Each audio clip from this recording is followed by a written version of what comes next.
The broadcast is now starting. All attendees are in listen-only mode. Good afternoon. On behalf of the Northeast Conference on the Teaching of Foreign Languages, I would like to welcome you to the first in our special webinar series on our 2021 conference theme, Finding Our Voice, World Languages for Social Justice. This afternoon's webinar is entitled Social Justice in World Languages Education. Where do I start? This webinar has been generously sponsored by Wayside Publishing. Please visit waysidepublishing.com for more information about how Wayside can assist with your remote teaching and learning needs. If you would like to make a contribution to help support our work, please visit www.nectfl.org/donate. My name is John Carlino, NECTFL Executive Director, and I will be hosting this afternoon's webinar along with Northeast Conference Chair Mike Bogdan and Board Member Jimmy Wildman as moderators. We are grateful to our presenter, Dr. Beth Wassell, for offering us her time and expertise. This webinar will be recorded. A link to the recording will be posted to our website at nectfl.org/webinars as soon as it is available.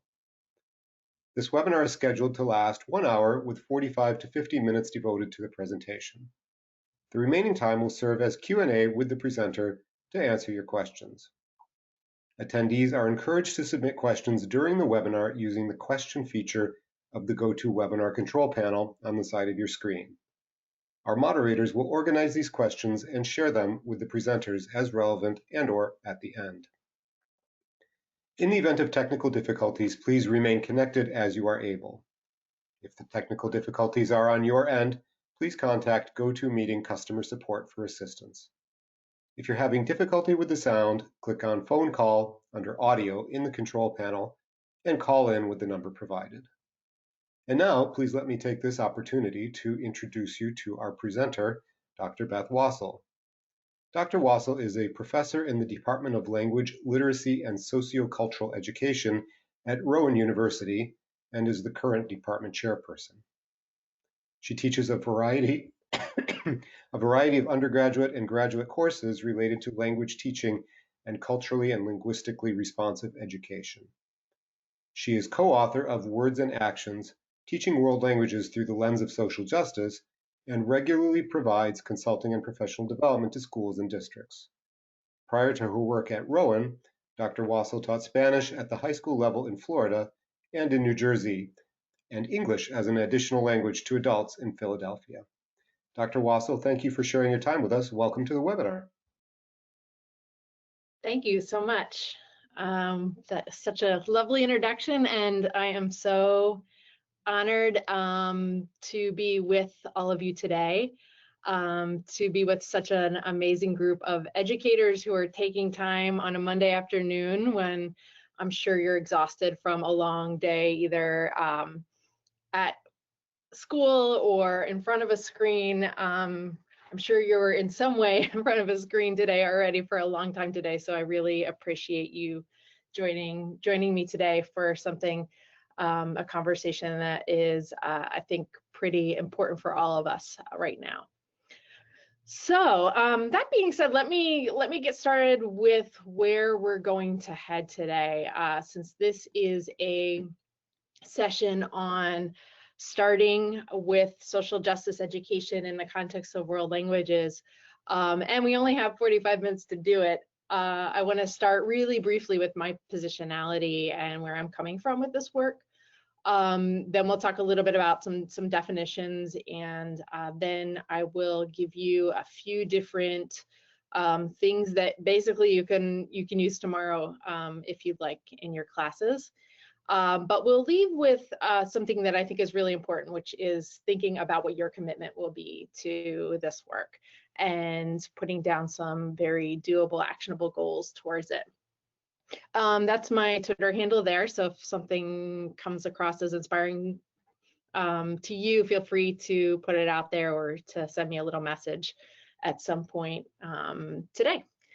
So one thing I just did want to acknowledge too is this is work that I typically co-present and collaborate with my colleagues, Cassie Glynn from Concordia in Minnesota and Pam Wesley from the University of Iowa. So typically this is work that we've done together and has resulted in our book, Words and Actions, which I know has been offered free from ACFL for a while. So that is a great resource to consult if you want some more actual ideas and starting points after we talk today. Okay, so starting with ourselves, before we get started, I just wanted to acknowledge the frames of reference that I bring to this work and to my work more generally as a teacher. You can see here just a few of the ways that I identify. And in my list, you'll definitely notice a significant number of privileges that I enjoy as a white middle-class woman living in a developed country.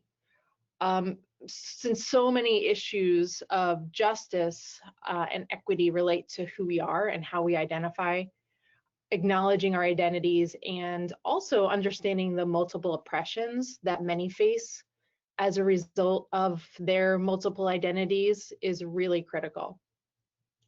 So it's important to stress that I see my role as a person and as a teacher who can use these privileges to start to catalyze social justice actions. However, I recognize that these actions have to be in partnership with my colleagues whose voices have been marginalized and many times even silenced by systemic forms of oppression. So that all being said, I acknowledge that the transformation, there's a level of action and transformation that resides in my privilege as a white educator and leader. And in the context of anti-racist education, which hopefully many of you have started to read a little bit about over these last few months, this past year, Bettina Loves describes the works of white co-conspirators in education.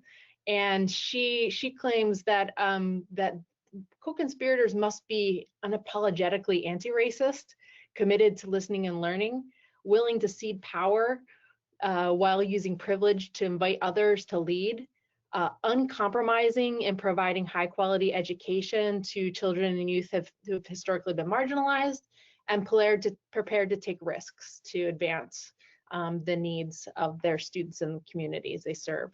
So that being said, I do not see myself as an expert on all things social justice, but rather a stakeholder who is very interested in pushing our field further and hoping to inspire other world language teachers to push themselves in support of students who are often either left out or left behind in our classrooms, in our curriculum, and in our schools. And like many others, I am on a journey to learn more as we push ourselves in these areas and try to transform our learning environments and our schools to meet the needs of all learners. So since we are language people and in this group, I like to start with some definitions just so that we are all on the same page in terms of understanding, since I'll be using some of these terms throughout the next 45 minutes. So social justice, you I'm sure could find 1,000 different definitions for, but one of the ones that I like is that it is a philosophy, an approach, and actions that embody treating all people with fairness, respect, dignity, and generosity. And that is by Sonia Nieto, one of our colleagues who does a lot of work in critical multicultural education. Moving to social justice education, for me, and I know, again, there's another concept or term that has different definitions in different contexts. But for me, social justice education is connected to a few different things. First, critical pedagogy, which is really thinking about issues of power in how we teach and what our classrooms look like, and you know, at least in the world language education context, if you haven't read some of Terry Osborne and Tim Reagan's work that is sort of seminal in critical pedagogy and social justice education, I'd suggest that. Anti-racist education is also part of social justice education. Culturally sustaining pedagogy, which is built on culturally relevant and culturally responsive approaches, which really shows posits that we as teachers need to engage in the work of sustaining students' cultures through our teaching, and acknowledges that in so many cases students' cultures have been neglected or even negated in classrooms. Also, intercultural competence, which is work that has become more in the forefront of world language education, and linguistically responsive as well. And that is, I think, for me, a concept that really hasn't been taken up enough yet in world language contexts, but maybe more so in bilingual and TESOL contexts. But you know, what are the racial components? How is language racialized, and to what extent are some of the ideologies that we have about language either supporting or constraining the kinds of teaching that we do and the learning that students have and the experiences that some of our learners have in our classroom. So these are all some pieces of the puzzle in social justice education that I think you know, are a little bit more academic in nature, but that some of them should sort of ring a bell. And these all inform, at least for me, the field of social justice education. So in getting started, now I'll move to so now we've established some of these concepts. Now what do we do? Like, how do we actually get started with social justice education? What does it look like in a world language classroom? And I know that we probably have folks from a variety of different levels, ranging from, you know, pre-K to maybe college age. So before I start, I promised that I would stop every few slides for some questions, and I'll just ask my my colleagues here as anything come in that needs to be addressed. I think we're okay for now, Beth. Great, thanks so much. Okay. So the first piece is something that is a little bit more passive that you can get started with. And that is the idea of listening and reading more. On this slide, I have some pictures of some things that have been on my listen and read list for the last few months. And so I know a lot of us in the world language education world are Twitter users, and although I am I want to be more of a Twitter user, I'm kind of sporadic in my use. But that being said, when I am on, the work of some of the folks on the screen have been really instrumental in pushing my thinking. So Ujuanya from Penn State, and Stacy Margarita Johnson from Vanderbilt. Jonathan Rosa is he and Nelson Flores they're really doing some amazing thinking and scholarship around ratiolinguistics. And Dory, who hopefully is on today from Connecticut, and LJ Randolph. Due to technical difficulties, the recording was interrupted at this point. We have removed the problem area of the recording. The presenter continued approximately where she left off. So just some inspiration with some of these different authors and thinkers that I think, you know, that as you are, you know, in your off time from work, you could be looking at, or inspiring some of your colleagues to engage in some of these thinking without in collaboration with one another. And if you could go to slide 8, that'd be great. So another, and you could clink through all of the 4 pieces of that.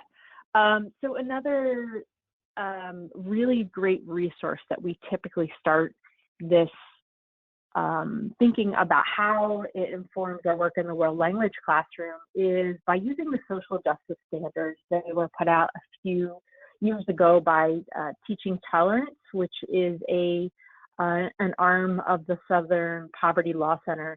And we've included the URL for the standards at the bottom, but if you haven't yet seen these, they're really great in providing some direction for how we can do this work. And the standards are written in an interdisciplinary way, which means that they can be used, customized to any content area. So it's also a really great opportunity for you to think about how you could incorporate some of these ideas in your world language classroom, but also in a way that connects to some of the other disciplines, or if you are working in a K-5 or K-6 setting with some of the grade level teachers or other folks in your building. And so if you can go to slide 9, please. My guess too is that some of you are addressing some of these things already. So for example, in the diversity domain, and one thing I didn't mention on that last slide, that those 4 pieces are domains, and there are then a variety of indicators or standards underneath each domain. So for this, the diversity domain, you see that number 8 is students will respectfully express curiosity about the history and lived experiences of others and will exchange ideas and beliefs in an open-minded way. I think that is what many of us hope that our students will do with the content that we teach them when we engage them in thinking about cultures and communities. And so being a little bit more explicit on in terms of that history and lived experiences is something that we could push ourselves to go a little bit more a little deeper, a little bit more justice oriented with as we get students to examine different cultures.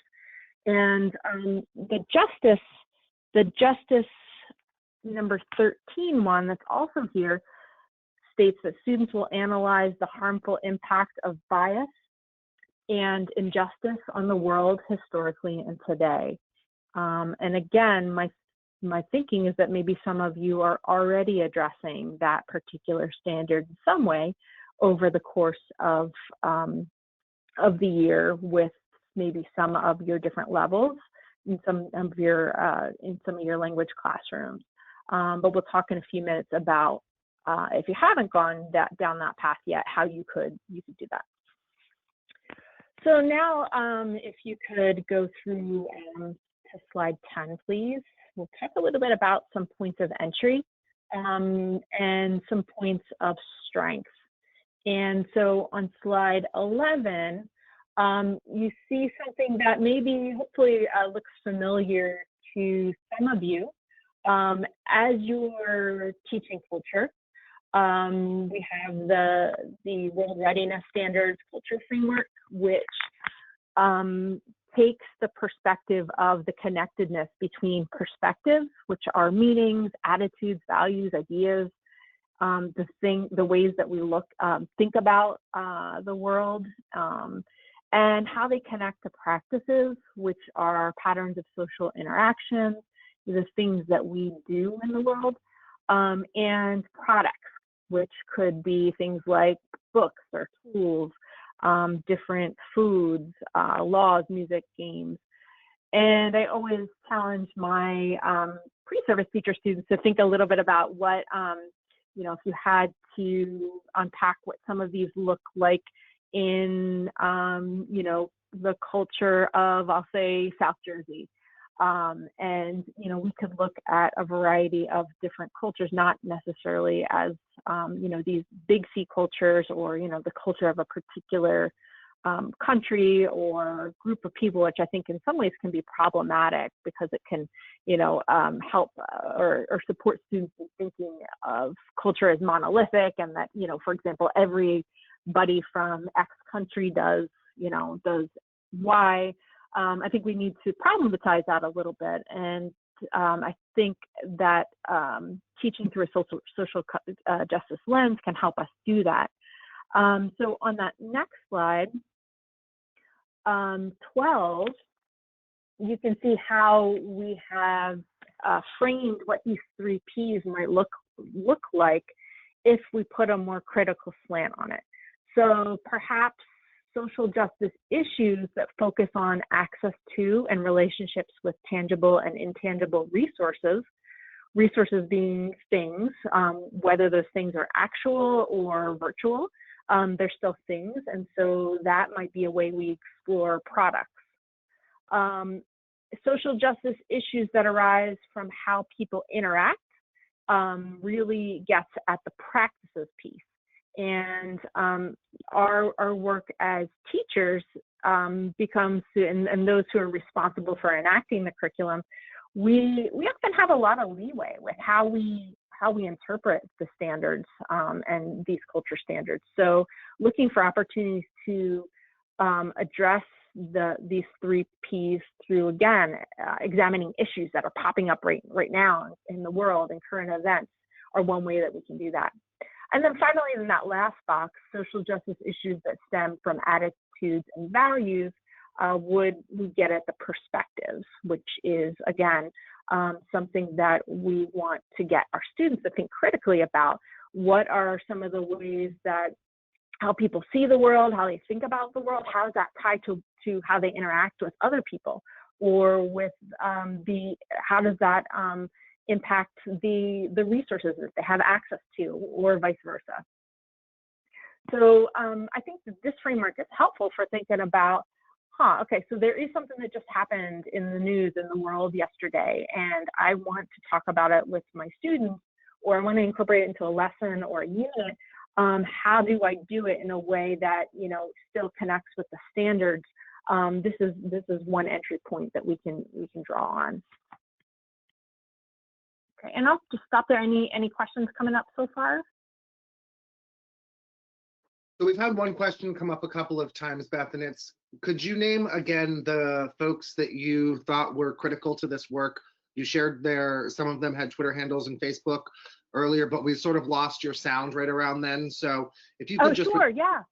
That would be great. Sure, yeah, definitely. Yeah, so what I can do is I can put them in the chat too at the end if I'm able to do that, because if people have their spellings right, and yeah, I just don't want I just list them off. That might be a little bit easier for me to type them out for you guys. Does that sound okay?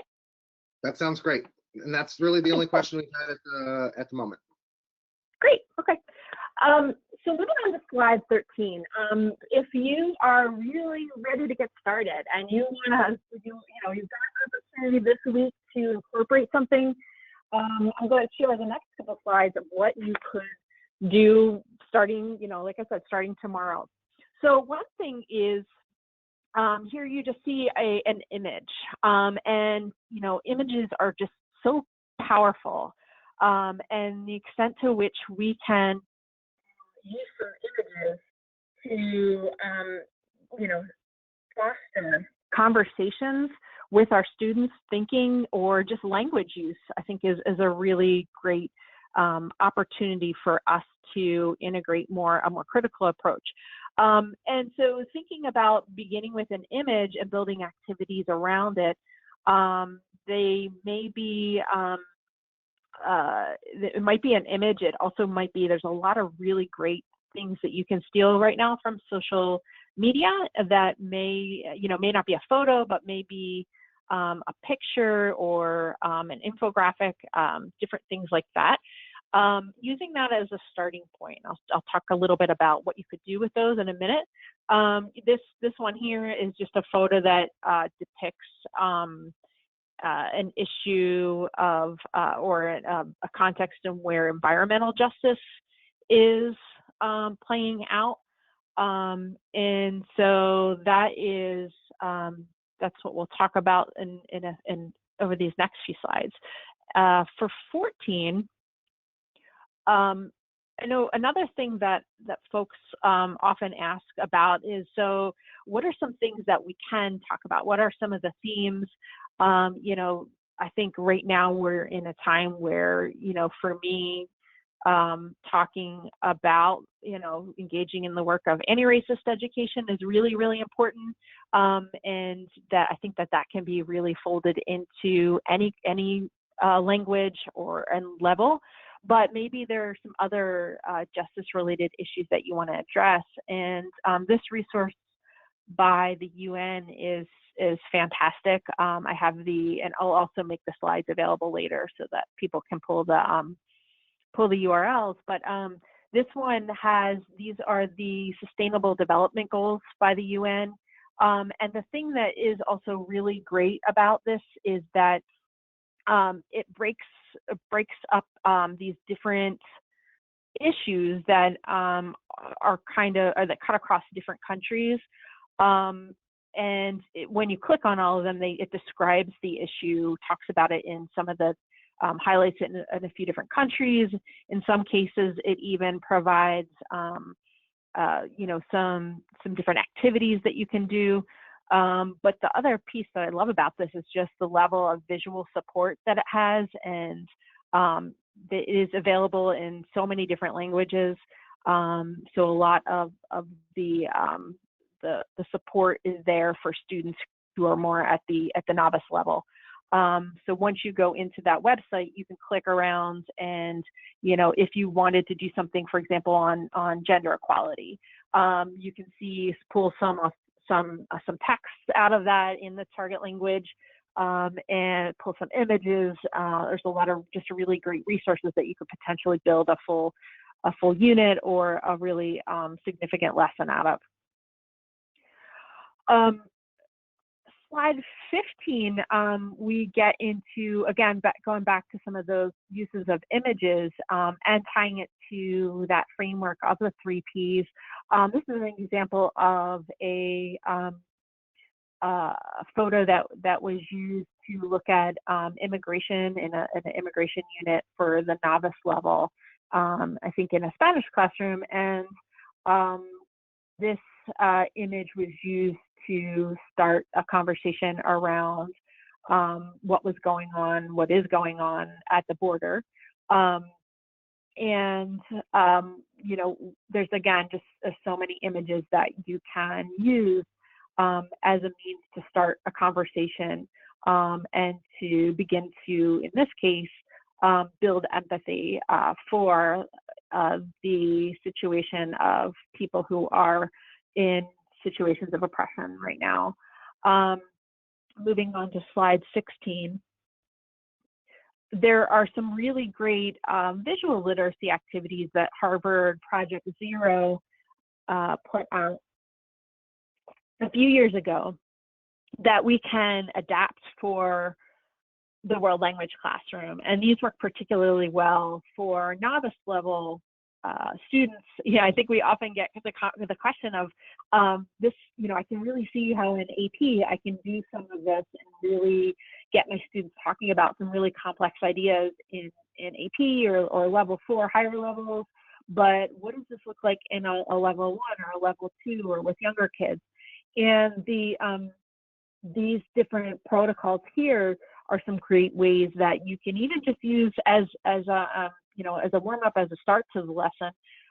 See, think, wonder is really just what it is. You ask students, you know, what do you see in this photo? What do you think about this photo? What do you wonder about this photo? And it really pushes students, you can do it in a way that really pushes students to look at the objectives,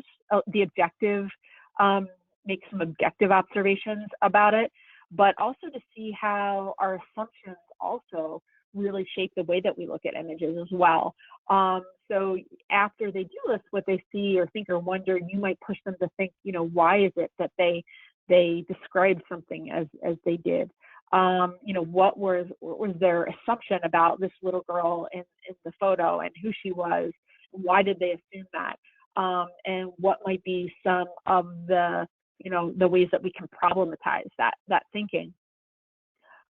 Caption the image is another great a great activity in that, again, you have students come up with captions of the images. This is something that you could do pretty easily using technology so that students could have varied captions and then comment on each other, maybe in Google Classroom or in your LMS. Step Inside is somewhat similar in that you ask a student to take on the role of somebody in one of the photos that you use, and for them to attempt to see things, from, actually be step inside their shoes. Again, this is a means to really, build empathy. And then, thinking about the quality of the questions you ask. And again, back to that idea of using these as in earlier levels to build empathy. How does this image make you feel? And what might the image be trying to tell us? Also gets at those perspectives as well. That can be the starting point of a launch into maybe a short reading or a short video, providing some firsthand narratives of the immigration experience. Again, something that might counter some of the narratives that we are hearing in mainstream media that may be more problematic. And for number 17, again, I'm sorry, moving to slide 17. For novices, also, again, moving on, as I mentioned, not just using photos, but also social media posts or short readings, having them then also make some responses. They can be done in a scaffolded way by using some sentence frames. I see, and obviously this would be in the target language. I see, I find, I am surprised by, using some, making sure that you're pulling images, of course, from reputable sources, but also finding ways to tie them into, whatever it is that you're working on in terms of the unit. And then at the intermediate advanced levels, getting a little bit more using obviously more complex language in terms of discussing, analyzing, and interpreting some of the underlying messages and texts, and preparing for civil discourse. Moving on to number 18, and if you could just click through just the novice side, that first column, that'd be great. Pushing it into critical thinking and discussion. Again, I think this is also an opportunity for us to show, push our students to think more critically in our language classrooms and engage in that higher order thinking. At the novice level, finding headlines about the issue in multiple languages and inferring the perspective. So maybe looking at, the response to Ruth Bader Ginsburg's death here, in different publications in the U.S. And looking at them in your target language in a couple different media outlets in your target language. Would be really, really interesting, and just, using small chunks of text like a headline or maybe a caption photo, getting students to infer some of those perspectives is a really higher order thinking task, cognitively demanding, but that doesn't have a lot of language required. Also making sure to teach gambits if you are going to engage them in discussion, just teaching some core phrases like in target language, like I agree with you, I have a different opinion. Again, providing some of that support so that they can discuss, possibly respond to questions about the issue in a way that gets them to use some more complex academic language. And having that work happen in small groups or pairs, they could prepare a statement to share with the class about their interpretation to the text. And then in terms of the intermediate and advanced, analyzing data in connection with the issue, generating findings. There's a lot of really great data that you can find, for example, in connection to COVID.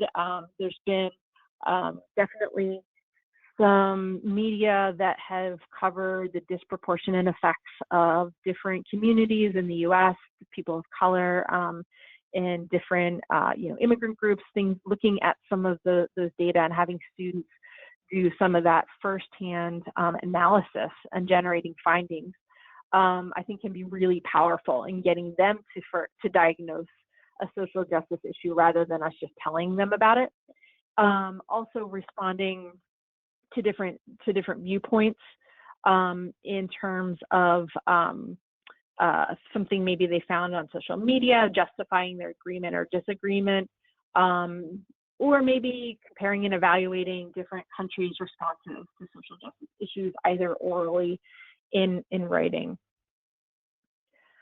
Onto slide 19, for younger children, I think picture books are just such an amazing starting point, and so many of them we can find in multiple languages now, or you can find even, if this is something that you want to find outside of the classroom, if you are really trying to use your classroom time to get it. A lot of target language used, 90%, maybe assigning one of these picture books. A lot of them are also, you can find readings on YouTube of them, having them read aloud at home, or doing that reading at home and coming back to talk about them is one pretty simple thing that you can do. And even just doing a quick Google search of social justice, children's literature, young adult literature. Again, it's just amazing the number of different curated lists that literacy folks have put together that are really good examples of representation in children's literature and addressing complex issues with younger children. And I also just came across this one website called, it is through the UN website called the Free Rice Game. And this is a free online educational trivia game where people of all ages can play. Every time you get a right answer on free rice, it triggers a real financial donation to the UN World Food Program. And so there's actually different content areas that you can pull from that include English vocabulary, languages, Spanish and French I know are on there, humanities, landmarks, some different geography. So that's just kind of fun. And again, something that you could assign, a quick thing you could assign for homework that is something that's actually playing a game and giving back a little bit. And finally, on slide 12 is I think the next step. So now once we have thought about, so hey, what does this look like in my curriculum? What does this look like in my instruction? What are the topics that maybe I am going to cover? What are the discussions that I'm going to have with students? What are, my learning objectives that are connected to, whatever issue or topic that I'm going to have students explore? The next step then is going deeper to engage students in action.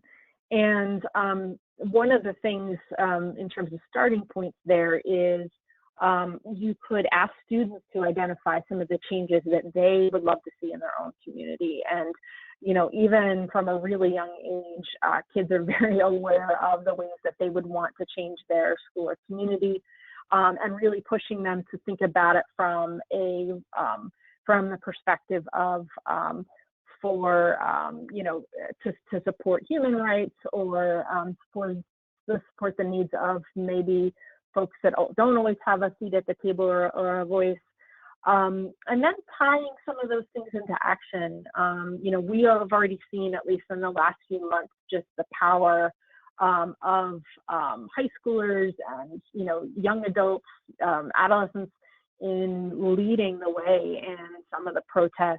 And so, this shouldn't be something that we're not talking about or addressing in the classroom. I was frankly pretty disappointed with just how little conversation was happening for my kids in their classrooms, my own children, in May and June, and just how little discussion was happening, where there were just so many great opportunities to engage kids in conversations about what kind of action could be done in our community. And when I say community, I mean local community, but also slightly larger community, to our national community, to our global community. So thinking a little bit broadly about that. And then also building on work currently happening in the community. And, obviously this depends on where you live, whether it's a really easy connection to your language. But really, what we've started to think about, it doesn't really matter. You can have students work in the target language, even if it's an issue that is, primarily affecting monolingual English speakers. So getting students to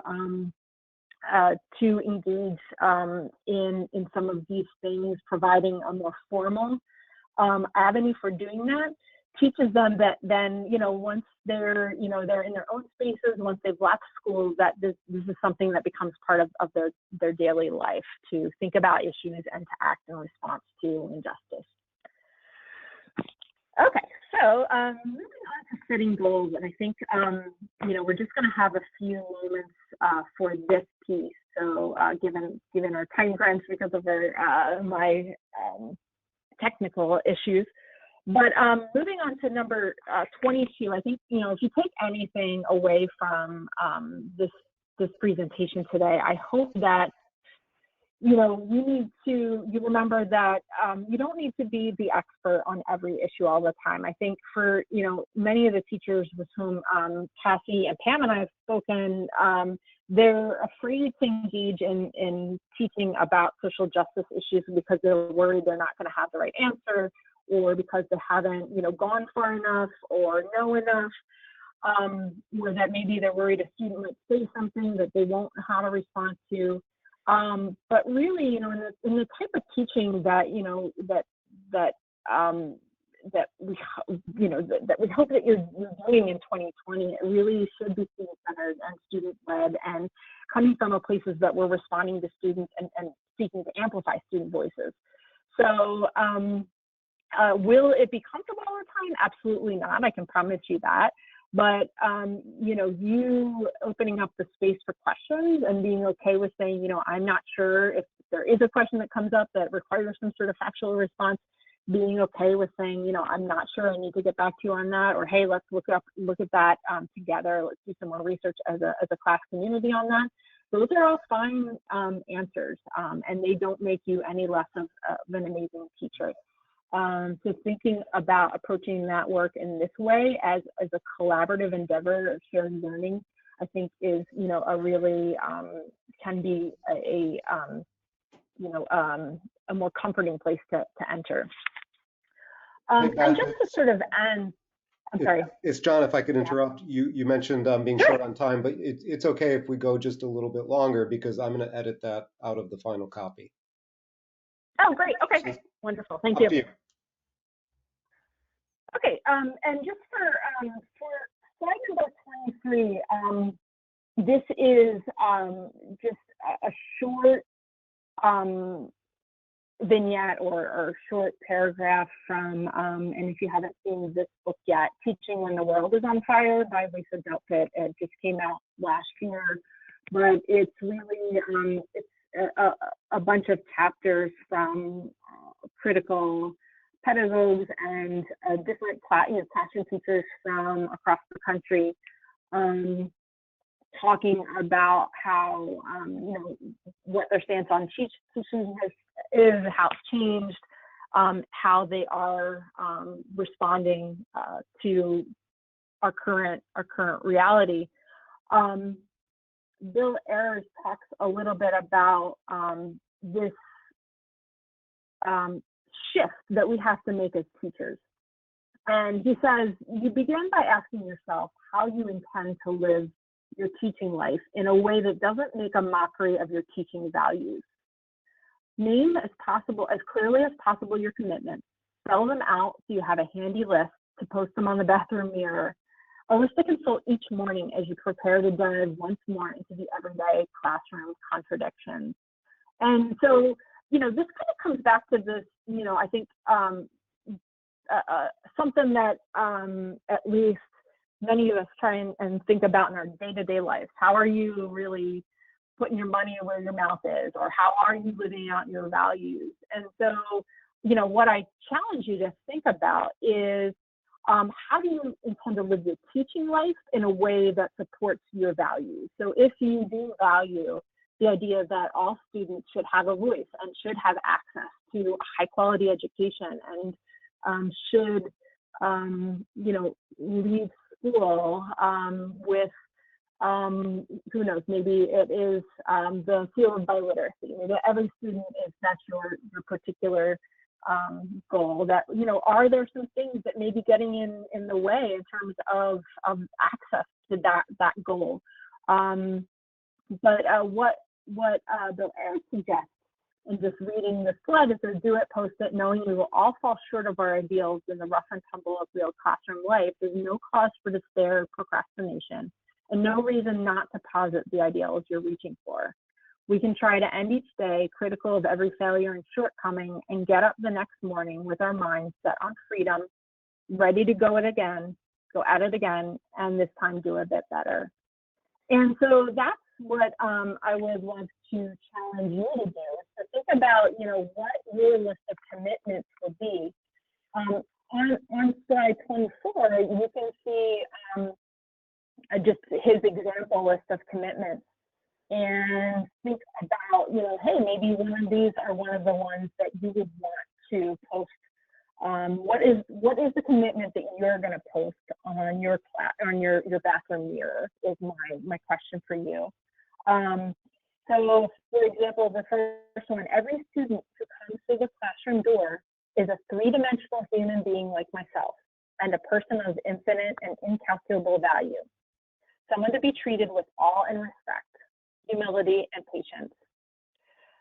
So maybe that is a really good commitment for you to write out. I think I reflect back on my own teaching regularly, and I remember lots of conversations in the workroom of, that kid, and blah blah blah blah blah.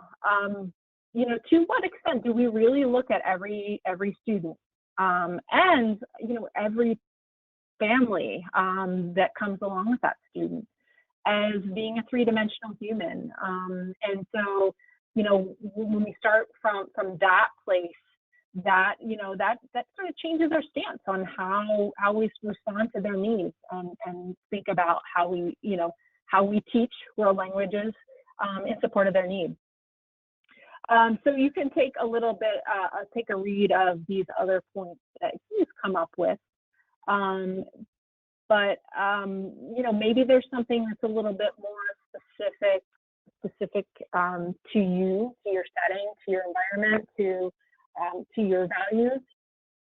Again, that now moves us away from the idea of teaching about social justice, and incorporating, a lesson on hunger or women's rights, but also teaching for social justice. What does it mean to walk the walk as a world language teacher, and really engage in this type of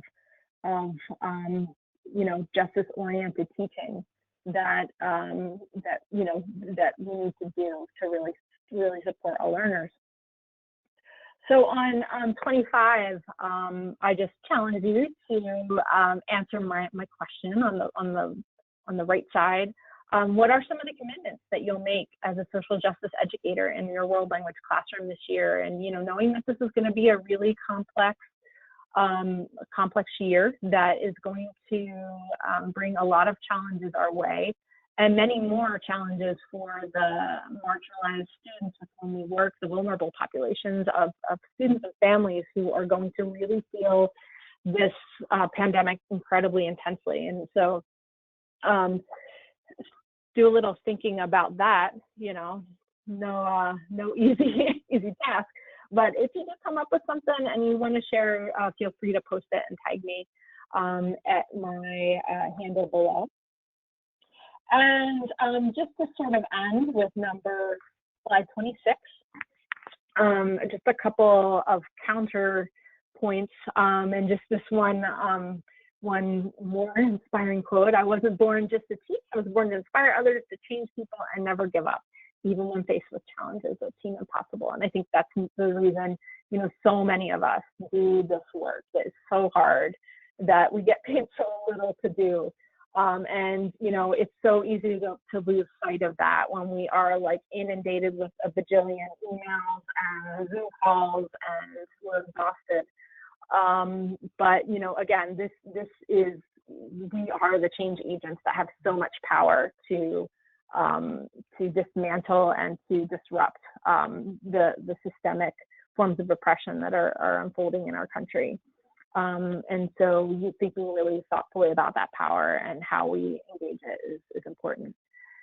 On the flip side is also just remembering to, and I know hopefully there's a lot more on social media right now about teacher self-care, but, how are you engaging in self-care and making it a priority each week, particularly right now, and counterbalancing some of this, again, some of this work with that self-nurturing. Again, this year is going to be of utmost importance. So, we are still in September for many of you. We're still only, a month into school, a few weeks into school. What can you put on your calendar in terms of some of these quick and easy ideas that are on the slide? What can you pencil in as a must do to take care of yourself this year? Okay, that was a lot of talking. So now I'll open it up for some questions. And again, my apologies for the disconnect in terms of the tech. Great. So we have a couple of questions, and the first one actually we'll go to John for. John, if it's possible, could you go back earlier in Beth's presentation to the slide with Nieto's definition of social justice on it? We have a request for that. So while John is doing that, Beth, could you remind us again of the name of the social justice standards that you referenced earlier? Yes, so those are the teaching tolerance social justice standards. So if you just Google teaching tolerance social justice, or if you just Google social justice standards, they will pop up. But it is at teachingtolerance.org. I'm pretty sure you can just go to their website and they should have a pretty obvious tab or menu for the standards. Hey, Beth, can you tell me which slide that is that Jimmy's requesting? Oh, there it is. Yes, the definition is slide 4. Got it.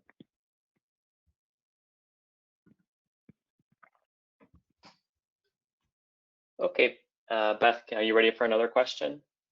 Yeah. Also, I'm not sure if you want to maybe after that, I know there was a request for some of the people on the slide that I suggested listening and reading. That was slide 7. So maybe we can pop that one up after a couple minutes.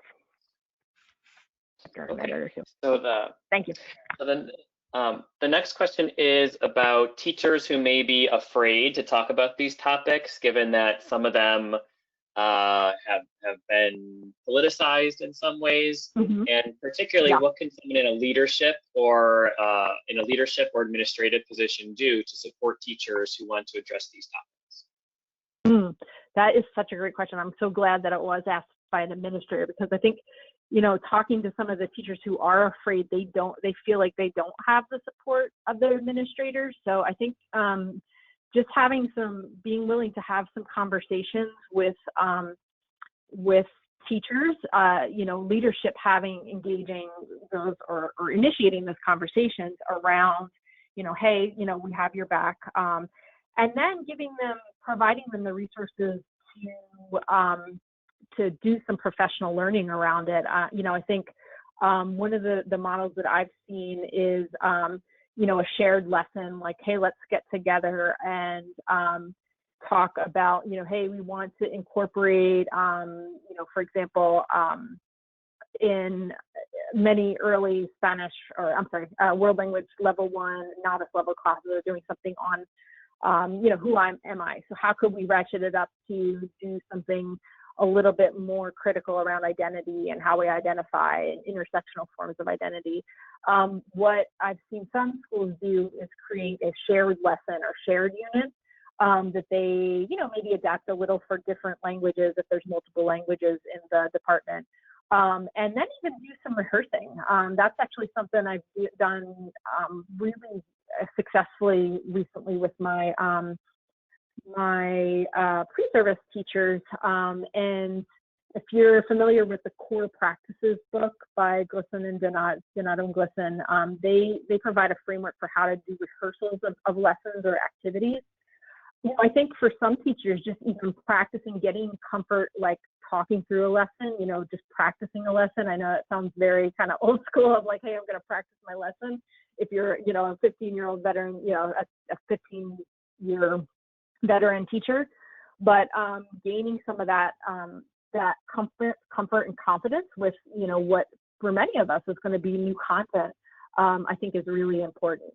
So yeah, I think, keeping the lines of communication open, providing your support, and, starting small and within maybe with some topics that, maybe a little bit less, at least the community feels, if there's, a worry of, community pushback, maybe some topics that may be a little less, they may feel that they'd be a little less pushback. I mean, I'm definitely not the type of person that's going to say don't do a lesson because of fear of community pushback. But I recognize that the reality of someone possibly losing their job is out there, and so I think we need to be mindful of that as well.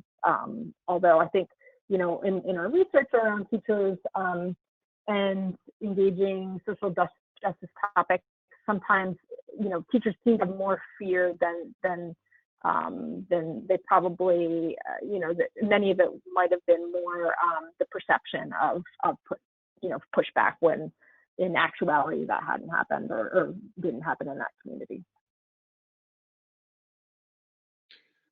Beth, we have another question.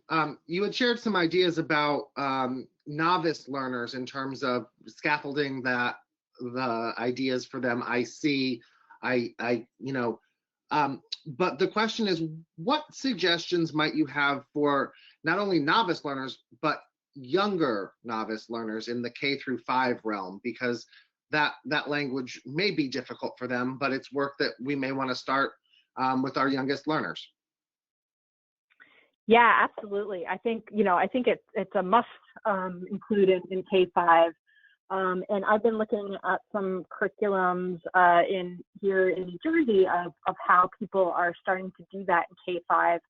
I think some of the interesting models I've seen, again, themes related to who am I, themes related to food, and just two things that I've thought about offhand, or I'm thinking of offhand. What those teachers have done would be really to prioritize some of the vocabulary they're teaching around some of the issues they wanted to address. And so, for example, I'm thinking of one that was like a kindergarten first grade lesson that they wanted to do something about skin color and affirming the different skin colors of the classroom.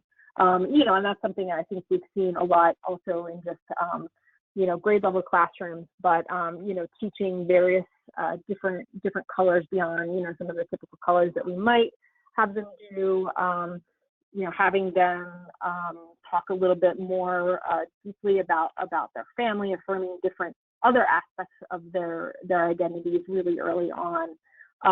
But I think some of those ideas of still like starting with the sentence starter, it doesn't have to be something written, but with a picture, even just a sentence frame for little guys as well as to, some things that they see and what do they see in color. And, I think also, using some of, that 10% time, using it really wisely in terms of getting at some really complicated little kids.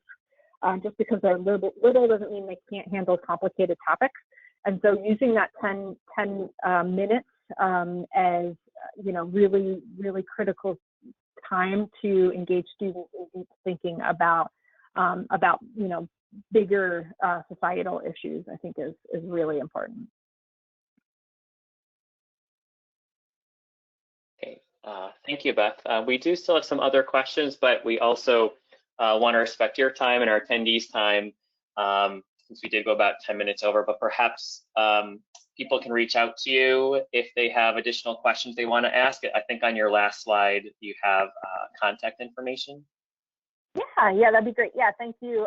Yeah, I did put the all of my contact info on slide number 28, and definitely keep in touch. Feel free to reach out to me. I love hearing, particularly from teachers, and also love hearing the things that our colleagues are doing in their classrooms, and any kinds of new thoughts, perspectives, feedback. I really welcome. So thank you, Beth, for helping to kick off our fall webinar series on this very important topic. We appreciate it very much.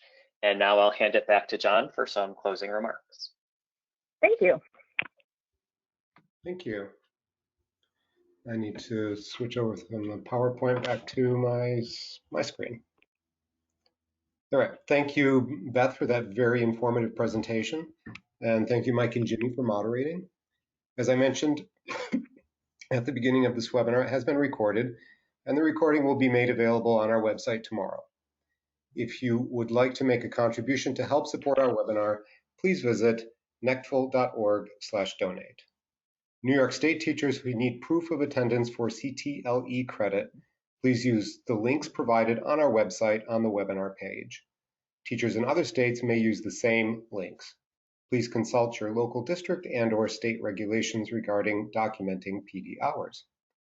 On behalf of the Northeast Conference Board of Directors, thank you for attending this afternoon's webinar. Apologize for the technical difficulties, but the recording will be available on the website tomorrow.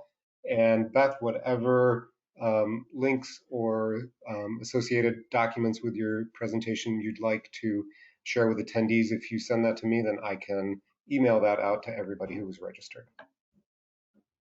Great, thank you. Great, thank you. Everybody have a great day. Bye-bye.